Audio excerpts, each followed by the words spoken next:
अस्सलामुअलैकुम। आज की इस वीडियो में हम सीखेंगे कि आपका जो फाइनल प्रोजेक्ट होता है CS619 उसकी जो फाइनल प्रेजेंटेशन होती है उसको आपने किस तरह से तैयार करना है। इस प्रेजेंटेशन के अंदर से किस तरह के क्वेश्चंस आपसे पूछे जा सकते हैं और उन क्वेश्चंस को आपने किस तरह से तैयार करना है ताकि कोई भी बंदा किसी भी किस्म का क्वेश्चन आपसे पूछ सके, आप इजीली उसका आंसर कर सकें। इस पूरी वीडियो के अंदर अगर आप जितने भी कंसेप्ट हैं एंड तक इस वीडियो को आप अच्छी तरह से अंडरस्टैंड कर लेंगे, अच्छी तरह से सारे कंसेप्ट समझ लेंगे, तो इस बात की आपको 100% गारंटी होगी कि आप हर किस्म का क्वेश्चन का आंसर कर सकेंगे और आप इसमें से 100% मार्क्स भी अचीव कर सकते हैं। चलिए ये स्टार्ट करते हैं। मैंने सैम्पल के तौर पे एक यहाँ पे पीपीटी स्लाइड जो प्रेजेंटेशन होती है उसको ओपन किया हुआ है।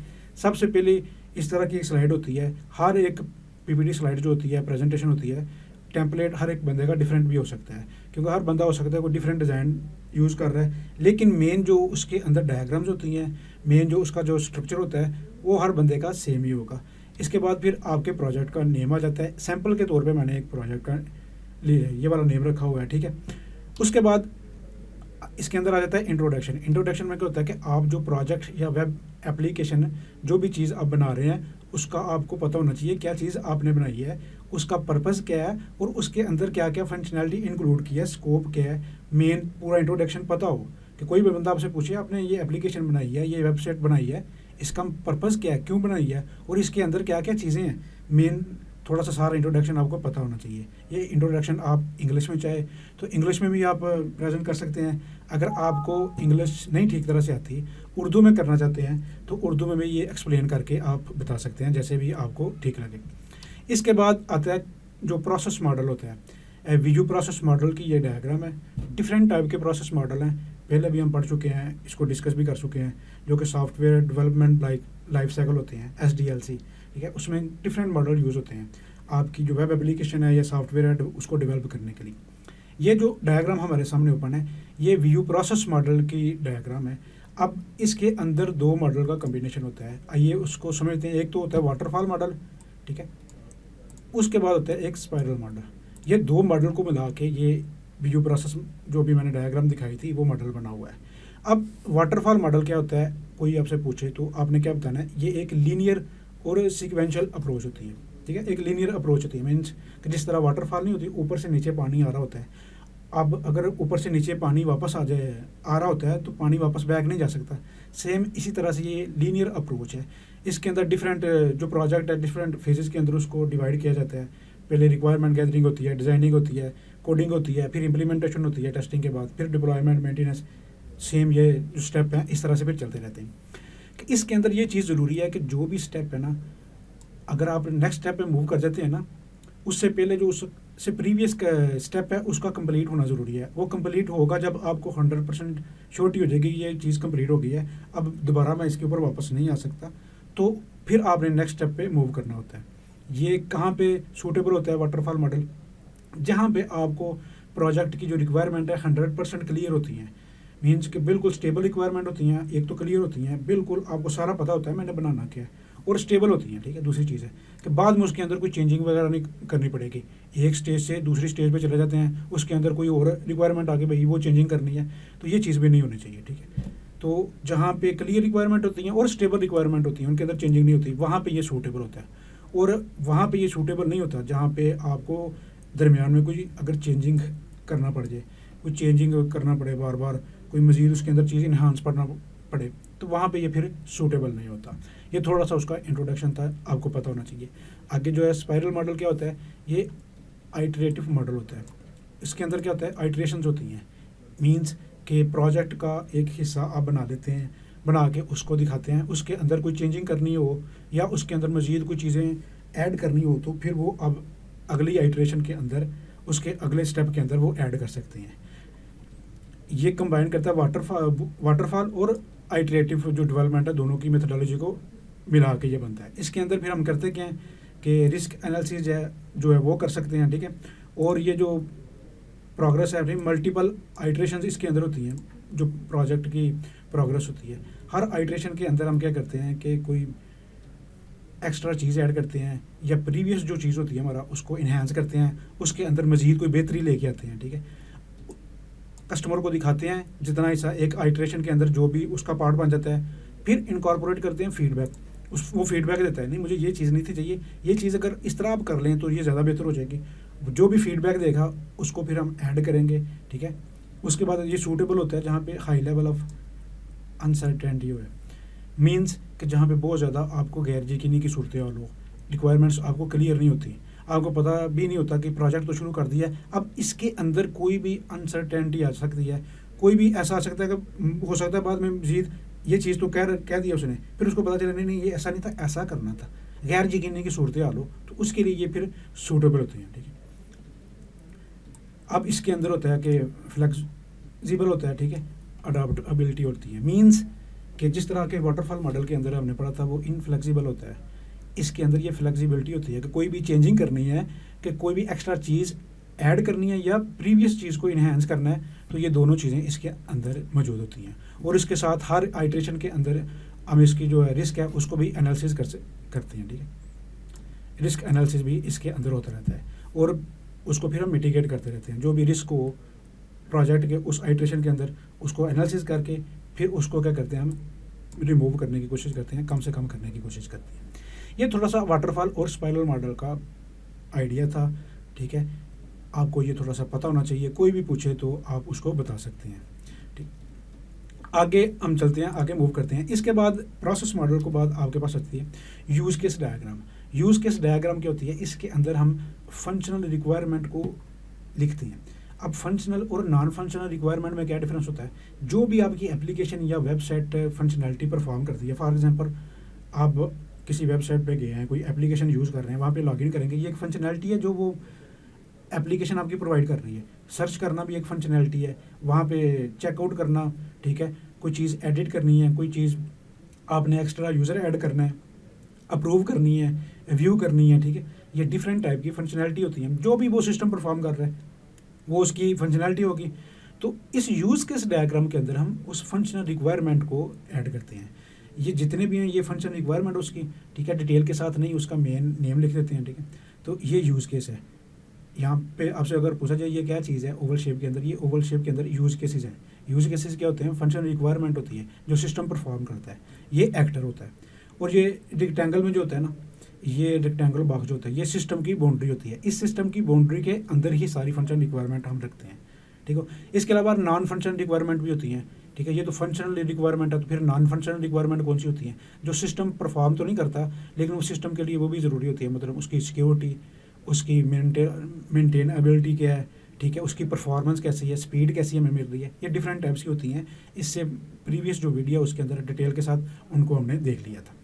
इसके बाद इसके अंदर दो तरह की रिलेशनशिप हो सकते हैं। अगर आपसे पूछा जाए इसके अंदर कितनी टाइप्स के रिलेशनशिप हो सकते हैं, तो दो टाइप के अमूमन इसके अंदर रिलेशनशिप होते हैं जो मोस्टली यूज़ होते हैं, एक्सटेंड और इंक्लूड, ठीक है। ये एक्सटेंड का रिलेशनशिप यहाँ पे यूज़ हुआ है, इसको डिटेल के साथ इस डॉक्यूमेंट से हम समझते हैं कि एक्सटेंड और इंक्लूड में क्या डिफरेंस होता है, ठीक है। जो होता है ना इंक्लूड रिलेशनशिप, ये मैं बताता है कि एक थोड़ा सा मैं इसको जूम कर देता हूँ। एक यूज़ केस जो है ना इंक्लूड करता है दूसरे यूज़ केस की फंक्शनैलिटी को। एग्जाम्पल यहाँ से हम एग्जाम्पल के थ्रू समझते हैं। फॉर एग्जाम्पल प्लेस ऑर्डर एक यूज़ केस है, ठीक है। यूज़ केस वेरीफाई करता है पेमेंट को, ठीक है। ये इंक्लूड करता है किसी दूसरे यूज़ केस की फंक्शनैलिटी को। इस इंक्लूड किया जाता है बिकॉज एवरी ऑर्डर, जितना भी जो भी ऑर्डर होगा वो पेमेंट की वेरिफिकेशन को यूज़ करना ही करना है उसके। मीन्स इससे हमें क्या पता चला, इंक्लूड रिलेशनशिप जो होता है वो कंपलसरी होता है, ज़रूरी होता है, उसके बगैर गुजारा नहीं होता। क्योंकि जब भी प्लेस ऑर्डर करना है आपने तो उसके साथ जो है उसकी जो पेमेंट है उसकी वेरिफिकेशन होनी है। ये दोनों प्रोसेस एक डिपेंड करते हैं, इनको एक जो है दूसरे को इंडिकेट करता है, इंक्लूड करता है, ज़रूरी होता है, कंपलसरी होता है इंक्लूड रिलेशनशिप। आगे जाके देखते हैं वो किस तरह से इंक्लूड रिलेशनशिप दिखने में कैसा लगता है, देखने में कैसा लगेगा और उसको किस तरह से आपने बनाना है। एक्सटेंड रिलेशनशिप क्या होता है, इसको देख लेते हैं। ये इंडिकेट करता है ऑप्शनल फंक्शनैलिटी को, ठीक है, कि जो हो भी सकती है और नहीं भी हो सकती यूज़ केस के अंदर। फॉर एग्जांपल कैंसिल ऑर्डर एक यूज़ केस है और नोटिफाई करता है कस्टमर को। May extend the basic functionality if the system notify customer about cancellation. Means कि अगर कैंसिल ऑर्डर कर दिया है तो इसके अंदर वो ऐड कर भी सकते हैं, नहीं भी कर सकते, एक्सटेंड करना भी है, नहीं भी करना, ये ऑप्शनल चीज़ है कि भाई जब कैंसिल हो ऑर्डर तो नोटिफाई हो जाए, कस्टमर को मैसेज चला जाए या ईमेल चली जाए। तो ये एक्स्ट्रा फंक्शनैलिटी होती है कुछ चीज़ों की, वो आप एक्सटेंड कर दें, ठीक है। अगर रखना चाहते हैं ठीक है, नहीं रखना चाहते तो वो आपकी मर्ज़ी है, ऑप्शनल होती है। और ये इंक्लूड वाली जो होती है ये ऑप्शनल नहीं, ये कंपलसरी होती है, ठीक है, ये लाजमी होती है। इंक्लूड वाली कंपलसरी होती है और एक्सटेंड वाला जो रिलेशनशिप होता है ये ऑप्शनल होता है। आगे हमने देखा था ना, इंक्लूड वो यूज़ होना ही होना है, प्लेस ऑर्डर करना है, पेमेंट की वेरिफिकेशन होनी ही होनी है, मतलब ये कंपलसरी है, लाजमी चीज़ है। और ये जो है कैंसिल ऑर्डर आगे नोटिफाई करना है नहीं करवाना, ऑप्शनल चीज़ है, रखनी है ठीक है, नहीं रखना तो नहीं रखनी। ये कुछ और इसकी एग्जांपल है। इंक्लूड के अंदर क्या है कि एक यूज़ केस है कॉफ़ी बनाने का, इंक्लूड क्या करना है उसके अंदर, ऐड शुगर करनी ही करनी है जब भी आपने कॉफ़ी बनानी है, ठीक है। अगर कोई बंदा कॉफ़ी बना रहा है तो उसने शुगर को ऐड करने ही करना है उस प्रोसेस के अंदर। तो एक्सटेंड क्या है जी, ऑर्डर करना है फूड का, ठीक है, उसके ऊपर अप्लाई करना है डिस्काउंट, है कि नहीं हो, है, ये एक्सटेंड में आ जाएगा। ऑप्शनल है कि अगर फूड का ऑर्डर किया तो उसके ऊपर हो सकता है उन्होंने भाई डिस्काउंट अप्लाई किया है, हो सकता है ना भी किया हो, ये ऑप्शनल चीज़ आ जाएगी और ये कंपलसरी आ जाएगी, ठीक है। एक और एग्जांपल देख लेते हैं ताकि कभी भी ये आपको बोले ना। यूज़ केस क्या है, परचेज आइटम, ठीक है। अब यूज़ केस परचेज आइटम है, उसके अंदर इंक्लूड यूज़ केस कौन सा हो रहा है, व्यू प्रोडक्ट डिटेल। जब भी कोई बंदा प्रोजेक्ट परचेज करना चाहता है कोई आइटम, ठीक है, उससे पहले उसको उसकी प्रोडक्ट डिटेल का तो पता होना चाहिए, भाई इसका साइज़ क्या है, कलर कौन सा है, इसका प्राइस क्या है, पूरी डिटेल पता होगी तो फिर वो खरीदेगा ना। तो ये चीज़ ज़रूरी होती है उसके लिए। अब ऑप्शनल कौन सी चीज़ है, कैंसिल ऑर्डर है, वही नोटिफाई कस्टमर करवाना है नहीं करवाना, ये ऑप्शनल में आ जाएगा। अब ये चीज़ क्लियर होगी, ठीक है। एक और भी एग्जांपल है, पेमेंट के अंदर चेकआउट जब आप करते हैं तो उसके बाद select payment method, jazz cash के थ्रू करना है, क्रेडिट कार्ड को यूज़ करते हुए करना है, इजी पैसे के थ्रू करना है, जो भी है। जब आप चेकआउट करेंगे पेमेंट का मेथड जो है वो सिलेक्ट करना ही करना है, कंपलसरी है, ठीक है। आगे जो है एक्सटेंड के अंदर सर्च में क्या करना है, कोई प्रोडक्ट आप सर्च कर रहे हैं फॉर एग्जांपल, तो उसके अंदर एडवांस सर्च आपने यूज़ करनी है, मर्जी आपकी, नहीं करनी तो ये ऑप्शनल चीज़ है आपके लिए। एडवांस सर्च के ऊपर जाके आप by colour, by size, by उसका नेम, इस तरह से डिफरेंट टाइप से जो है सर्च कर सकते हैं। तो ये एक ऑप्शनल चीज़ आ जाती है, एक्सटेंड आ जाती है। अब यहाँ पे देखें, ये एक एग्जांपल है जहाँ से आपको पता चलेगा ये एक्सटेंड की हुई है। जब भी एक्सटेंड होनी है ना कोई फंक्शनैलिटी, किसी यूज़ केस ने एक्सटेंड करना है, तो जिसने एक्सटेंड करना है ना, तो जो चीज़ एक्सटेंड हुई है उसकी तरफ से एरो मेन यूज़ केस की तरफ आपने इस तरह से ड्रा करना है और यहाँ पे एक्सटेंड लिख देना है, ठीक है। उसकी तरफ यूज़ केस ये वाला एरो जाएगा, ये चीज़ याद रखनी है। आगे जहाँ पे जाइए एक्सटेंड हो रही है, ये मेन था प्लेस ऑर्डर, अप्लाई डिस्काउंट करना है, अपडेट डिलीवरी एड्रेस करना नहीं करना, एक्सटेंड है, तो उसकी तरफ मेन यूज़ केस की तरफ जो है उसका एरो आ रहा है और यहाँ पे एक्सटेंड आपने लिखना है और डॉटेड एरो है जो करना है। ये नोटेशंस को आपने ज़रूर मद्देनजर रखना। अब यहाँ पे चेकआउट है, चेकआउट जब आपने करना है, पेमेंट मेथड जो है सिलेक्ट करना ही करना है, मेन जो यूज़ केस है उससे जा रहा है एरो उसकी तरफ, जो आप इंक्लूड कर रहे हैं यूज़ केस, तो फिर उसकी तरफ एरो जाएगा। एक्सटेंड में यहाँ से ऊपर की तरफ जा रहा था और इंक्लूड में यहाँ से नीचे पेमेंट की तरफ आ रहा है, यहाँ पे आपने इंक्लूड लिख देना है, सेम इसी तरह की नोटेशंस को यूज़ करते हुए। अब आपको क्लियर हो गया होगा कि इंक्लूड और एक्सटेंड में क्या डिफरेंस है। डिफरेंट एग्जांपल बताने का मकसद ये होता है कि चीज़ पक्की हो जाए, आपको कभी भी ज़िंदगी में भूले ना, कोई भी किसी भी तरह से आपसे पूछा जाए तो आप बताने के काबिल हो। यहाँ पे लॉगिन देखें, जब आप लॉगिन करते हैं इंक्लूड होगा ऑथेंटिकेशन, उसकी ऑथेंटिकेशन आपके पासवर्ड और यूज़र नेम की होनी ही होनी है। जब आप लॉगिन करते हैं इन वैलिड पासवर्ड यहाँ पे एंटर कर देते हैं तो यहाँ पे आज ये एक्सटेंड है, ठीक है, ये मैसेज शो करवाना है कि नहीं करवाना, क्लियर हो। आगे चलते हैं जी, इस प्रेजेंट यूज़ केस डायग्राम के अंदर आप उसके बाद आएगा आपका जो बिजनेस रूल्स होते हैं। बिजनेस रूल्स क्या होते हैं, ये कैटलॉग क्या होती है, इसके बारे में पढ़ते हैं। ये एक डॉक्यूमेंट या डेटाबेस है, ठीक है। ये क्या चीज़ है, एक डॉक्यूमेंट या डेटाबेस है डेट ऑर्गेनाइज और डिफाइन करती है जो बिजनेस रूल्स होते हैं, ठीक है, उसके गवर्निंग प्रोसेस कौन से हैं, डिसीजंस कौन से हैं, ठीक है, उसके गवर्निंग के प्रोसेस कौन से हैं और behaviour with in a project या ऑर्गेनाइजेशन, ये सारी चीज़ उस डॉक्यूमेंट के अंदर होती है। इमेजिन करें कि बिजनेस रूल कैटलॉग एक बिग बुक की तरह है, ठीक है, सॉरी, जो बिजनेस रूल कैटलॉग है एक बिग बुक की तरह है, बहुत किताब की तरह है, जहाँ पे कंपनी क्या करती है, राइट करती है ऑल इम्पॉर्टेंट रूल्स, ठीक है, जो हर बंदा उसको फॉलो करेगा।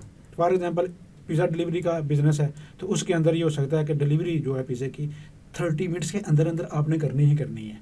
ये रूल बना दिया, उस डॉक्यूमेंट के अंदर रख दिया, उस बिग बुक का नाम जिसको हमने दिया है उस डॉक्यूमेंट के अंदर, डेटाबेस के अंदर इसको स्टोर कर दिया। ऐसे रूल्स जो सबने करने ही करने हैं फॉलो, इंश्योर करता है customer get their food on time. ठीक है, इस तरह के जो रूल्स वगैरह हम अपने प्रोजेक्ट के अंदर हम डिफाइन करते हैं।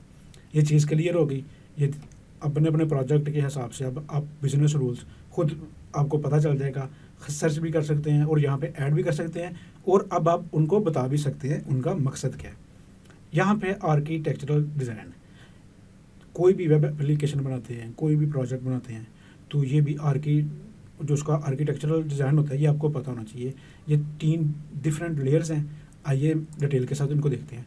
उसमें क्या होता है कि for example online web application involve करती है हो different component like database server जो है आपस में कैसे इन्वॉल्व होते हैं, ठीक, मिलके कैसे काम करते हैं। ठीक है, अपन जो कि वेबसाइट है उसको फंक्शनल बनाने के लिए ये डिफरेंट जो कंपोनेंट होते हैं, उसकी डेटाबेस है, सर्वर है, सारी चीज़ें, सारी लेयर्स मिलके कैसे काम करती हैं आपकी वेबसाइट को फंक्शनल बनाने के लिए। फॉर एग्जांपल ई कॉमर्स की एक वेबसाइट है, उसके अंदर आर्किटेक्चरल जो डिज़ाइन होगा वो क्या स्पेसिफाई करेगा, कैसे जो फ्रंट एंड यूज़र है, इंटरफेस है, कम्युनिकेट करता है बैक एंड डेटाबेस के साथ। जो फ्रंट एंड यूज़र है वो कैसे बैक एंड जो डेटाबेस है उसके साथ कम्युनिकेट करता है अपनी प्रोडक्ट को की इन्फॉर्मेशन को या अपने ऑर्डर को प्रोसेस करवाने के लिए। तो इस तरह से ये डिफरेंट लेयर्स मिलके काम करती हैं। ये बैक एंड डेटाबेस हो गई, ये फ्रंट एंड पे यूज़र इंटरफेस हो गया, और दरमियान में जो बिजनेस लॉजिक लेयर्स होती है जो हमारा इंटरेक्ट कराती है मेन डेटाबेस के साथ, वो कंसेप्ट यहाँ पे आ गया। आगे प्रोजेक्ट का स्केजुअल है, स्केजुअल के अंदर वही डेट्स वगैरह लिखनी होती हैं, ये इसके अंदर कोई ऐसी चीज़ नहीं है। सीक्वेंस डायग्राम क्या होता है, आइए डिटेल, ये सीक्वेंस डायग्राम है, एक एक चीज़ यहाँ पे इसकी समझेंगे। आइए पहले यहाँ पे आ जाए, सीक्वेंस डायग्राम को क्यों बनाया जाता है सबसे पहले हम ये देखते हैं। ठीक है, अंडरस्टैंड करने के लिए order interaction between different parts of the system. ठीक है, किस तरह से डिफरेंट जो पार्ट हैं, ऑब्जेक्ट हैं सिस्टम के, आपस में इंटरेक्ट कर रहे हैं, उसको अंडरस्टैंड करने के लिए हम सीक्वेंस डायग्राम को ड्रॉ करते हैं। क्लियर, सीक्वेंस डायग्राम का मकसद क्या है, इनका क्यों बनाते हैं हम। ठीक है, for communication among team members and stakeholders above system behaviour, इस तरह के सारे इंटरेक्शन दिखाने के लिए ये सीक्वेंस डायग्राम बनाई जाती हैं। अब डिफरेंट नोटेशन इस वहाँ पे हम ग्राफिकली फॉर्म में भी देखेंगे क्या होती है। लाइफ लाइन क्या होती है, रिप्रेजेंट करती है life span of an object या कंपोनेंट का। लाइफ लाइन क्या करती है, लाइफ स्पैन उसका बताती है जो ऑब्जेक्ट होता है या सिस्टम का कंपोनेंट होता है। उसके बाद होता है एक्टिवेशन बॉक्स। लाइफ लाइन यहाँ पे मैं आपको दिखा देता हूँ कौन सी थी। ये ऊपर से नीचे जो आ रही है ना, ये एडमन, ये जो है ना, ये ऊपर रेक्टेंगल बॉक्स में ये ऑब्जेक्ट होते हैं। ऊपर से नीचे जो ये डॉटेड लाइन आ रही है ये होती है लाइफ लाइन। इस लाइफ लाइन के ऊपर ये आप देख रहे हैं थिक सा बॉक्स बना हुआ है, ये एक्टिवेशन बॉक्स होता है। अब आइए देखते हैं कि अब आपको पता चलेगा जो लाइफ लाइन है रिप्रेजेंट करती है लाइफ स्पैन ऑब्जेक्ट का या कंपोनेंट का सिस्टम के अंदर। एक्टिवेशन बॉक्स क्या करता है, रिप्रेजेंट करता है टाइम को when an object is actively जो प्रोसेसिंग कर होता है, एक्टिव होता है, एक्टिवली प्रोसेसिंग में इन्वॉल्व होता है कि भाई यहाँ पे इसकी प्रोसेसिंग स्टार्ट हो गई है। ठीक है, या रिस्पॉन्ड कर रहा होता है मैसेज को, तो वो एक्टिवेशन बॉक्स उसको हम कहते हैं। उसके बाद मैसेजेस आ जाते हैं। जो एरो होता है वो कम्युनिकेशन है जो डिफरेंट ऑब्जेक्ट्स के दरमियान हो रही होती है, उनके एरो जो है वो चीज़ इंडिकेट करती है कि उनके लेबल्ड विद नेम। ठीक है, उनको लेबल किया जाता है नेम के साथ, कोई मैसेज का नेम कौन सा है। ठीक है, और कुछ ऑप्शनल पैरामीटर्स भी होते हैं जो हम उसके अंदर यूज़ करते हैं। ये तीनों चीज़ें क्लियर हो गई, मैं दिखा देता हूँ। ये वाले एरो हैं जो कम्युनिकेशन के लिए यूज़ हो रहे हैं, ये यहाँ पे उनके ऊपर ये जो है लेबल यूज़ हो रहे हैं। अब नेक्स्ट मूव करते हैं। ठीक, ये चीज़ क्लियर होगी। सीक्वेंस डायग्राम के अंदर 2 किस्म के मैसेजेस हो सकते हैं, एक सिंक्रोनस मैसेजेस होते हैं और दूसरा जो होता है टाइप होती है असिंक्रोनस मैसेजेस की होती है। ये 2 टाइप के मैसेजेस होते हैं। अगर आपसे पूछा जाए सीक्वेंस डायग्राम के अंदर कौन से मैसेजेस होते हैं, 2 टाइप के मैसेजेस होते हैं, सिंक्रोनस मैसेजेस होते हैं और असिंक्रोनस मैसेजेस होते हैं। ये क्या करता है, ये किस तरह के मैसेजेस होते हैं, जो सेंडर वेट करता है for a response from the receiver before proceeding.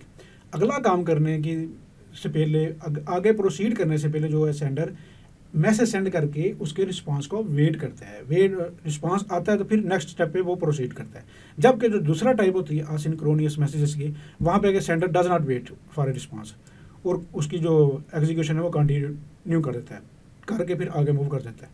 Example के साथ समझते हैं कि use when sender needs a response from the receiver before proceeding. ठीक है, सेंडर क्या यूज़र है, तो रिसीवर सर्वर है, ठीक है। मैसेज क्या जी, रिक्वेस्ट करता है लॉगिन जो है आपने वेरीफाई करना है, तो उसके अंदर क्या होगा, यूज़र सेंड करता है लॉगिन की रिक्वेस्ट सर्वर को और वेट करता है रिस्पांस से, जहाँ पे उसके जो लॉगिन क्रेडेंशियल्स होते हैं उसको ऑथेंटिकेट करके, जब वो ऑथेंटिकेशन हो जाती है, सक्सेसफुली लॉगिन हो जाते हैं, फिर वो आगे प्रोसीड करता है, ठीक। तो इसकी एग्जांपल देखते हैं कि जब यूज़र सेंड करता है इमीडिएट रिस्पांस और किसी भी वो रिस्पांस को इंतज़ार किए बगैर आगे मूव कर जाता है। ये एक सर्वर है, सेंडर सर्वर है, तो रिसीवर कौन सा है, ईमेल सर्विस है, ठीक है। मैसेज क्या जी, सेंड ऑर्डर कन्फर्मेशन ईमेल। अब ये वाली ईमेल सेंड कर देगा ऑर्डर कन्फर्मेशन की ईमेल, उसके बाद वो रिस्पांस का वेट नहीं करती, रिस्पांस का वेट करने की वहाँ पे ज़रूरत ही नहीं होती। ये चीज़ अब आपकी क्लियर हो गई कि दो टाइप के मैसेज होते हैं और उनका कैसे कैसे मकसद होता है, ठीक। एक और एग्जांपल है, उसको भी हम देख लेते हैं। तो यहाँ पे वो आप देख लेते हैं कि शेप्स कौन कौन सी होती हैं, ठीक है। जो कौन सा एरो है हमें पता चलेगा कि ये सिंक्रोनस मैसेज को शो कर रहा है और किस टाइप का, किस शेप का एरो जो है वो सिंक्रोनस मैसेजेस को शो कर रहा है। इसके अंदर क्या होता है, फील्ड ओवरहेड होता है या सॉलिड ट्रायंगल इज यूज्ड। ये चीज़ आपने याद रखनी है।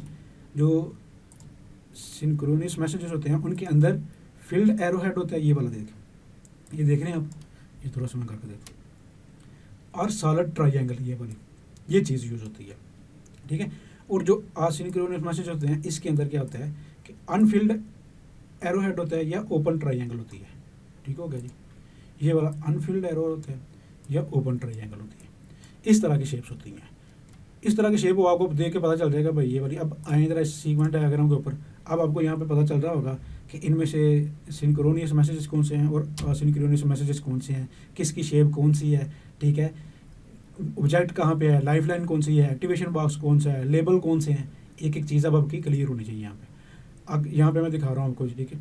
ये देखिए, ये वाला बता रहा है असिंक्रोनियस मैसेजेस है, ये यहाँ से आपको पता चल रहा है, ठीक है। जो सिंक्रोनियस मैसेजेस हैं ये देखें, उसका हेड देखें, ठीक है, क्लियर। आगे चलते हैं, यहाँ पे भी असिंक्रोनियस मैसेजेस है, जो उसकी जो डॉटेड में इस तरह लिखेंगे, ठीक है, लेकिन यहाँ से इसकी शेप से हमें पता चल रहा है सिंक्रोनियस मैसेजेस है वो सॉलिड लाइन में लिखा हुआ है या डॉटेड लाइन में लिखा हुआ है, इस तरह से उनकी शेप से हमें पता चल जाता है। क्लियर है, ये चीज़ अब क्लियर हो गई। यहाँ पे देखें, ठीक है, सिंक्रोनियस कॉल है, उसका रिप्लाई है, ठीक है, असिंक्रोनियस कॉल या उसका जो सिग्नल है, इस तरह से दिखाया गया। अब आपकी ये चीज़ बिल्कुल क्लियर हो गई है, ठीक है। यहाँ पे कोई इशू नहीं होना चाहिए आपको किसी भी। अब एक और चीज़ है, जो सीक्वेंस डायग्राम है वो स्टैटिक बिहेवियर परफॉर्म करती है, ठीक है, डायनामिक बिहेवियर, सॉरी स्टैटिक नहीं होती, डायनामिक होती है। अब यहाँ पे है क्लास मॉडल, लॉजिकल मॉडल या क्लास डायग्राम, ठीक है। इसके अंदर डिफरेंट क्लासेस होती हैं और डिफरेंट क्लासेस का आपस में रिलेशनशिप दिखाया जाता है, ठीक है। डिफरेंट टाइप के रिलेशनशिप होते हैं, हर एक क्लास को 3 पार्ट्स में डिवाइड किया जाता है, ठीक है। किस तरह से इनके दरमियान रिलेशनशिप होता है, किस तरह से इनको आपस में कौन कौन सा रिलेशनशिप हो सकता है, कैसे पता चलेगा कौन सा रिलेशनशिप है, कौन सी नोटेशन यूज़ होती है, और एक क्लास को 3 पार्ट्स में क्यों डिवाइड किया गया है, ये बनाने का मकसद क्या है, क्यों है। आगे कुछ डायग्राम्स रह गई हैं, ठीक है, ताकि आप बोर ना हो जाएं पूरी वीडियो देख के। यहाँ तक ये सारे कंसेप्ट आप देखें, आपके क्लियर हो गए होंगे। कोई क्वेश्चन होगा तो आप मुझसे पूछ सकते हैं। अगली वीडियो के अंदर इसके जो पार्ट 2 होगा उसके अंदर जो आगे नेक्स्ट डायग्राम्स रह गई हैं उनको फिर हम डिटेल के साथ इसी तरह एक एक चीज़ को डिटेल के साथ देखेंगे कि किसी भी पर्सपेक्टिव से कोई भी क्वेश्चन आपसे पूछा जा सके तो इंशाल्लाह आप उसको बताने के काबिल होंगे। चलिए नेक्स्ट पार्ट में हम दूसरी चीज़ें हैं उसको अंडरस्टैंड करें।